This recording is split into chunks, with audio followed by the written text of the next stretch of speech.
विश्वास ह्या तालुक्याची अस्मिता आणि ह्या तालुक्याच्या जनतेवर माझा विश्वास आहे आणि 100% एक शेतकऱ्याचा पुत्र इथं आमदार होणार आहे।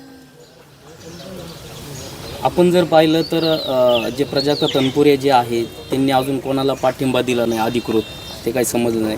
काय वाटतं आपल्याला पाठिंबा देईल? नाही, माझे ते एकदम चांगले मित्र आहे।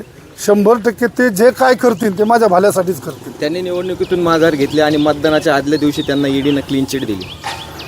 जी काय त्यांची अडचण असू शकते आपण समजून घेऊ ना, परंतु आम्ही दोघं जवळचे मित्र असल्यामुळं आणि मैत्री आमची अशी आहे की विधानसभेला मी त्यांच्या खांद्याला खांदा लावून काम केलं। 2014ला माझी उमेदवारी मी डॉक्टर उषाताई तनपुरेंना दिली। कारखान्याला त्यांचं काम केलं, मार्केट कमिटीला त्यांचं काम केलं।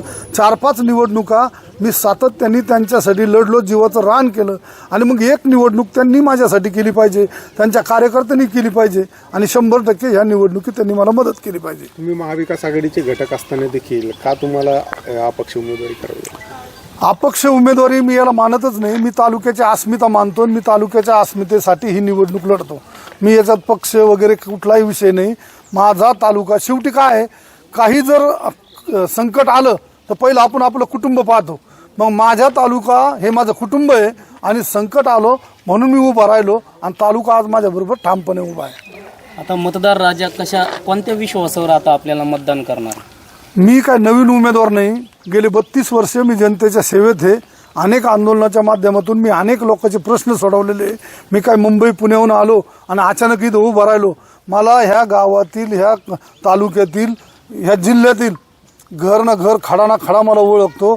महिला मला ओळखतात, पुरुष मला ओळखतं, छोटे छोटे मुलं मला ओळखतात, तरुण मला ओळखतात, तरुणी मला ओळखतात। कारण हा माणूस जो झटलाय तो स्वतःसाठी नाही, 32 वर्ष हा सर्वसामान्य शेतकरी, कष्टकरी ज्याला अडचण आली त्याच्यासाठी झटलेला मी माणूस आहे।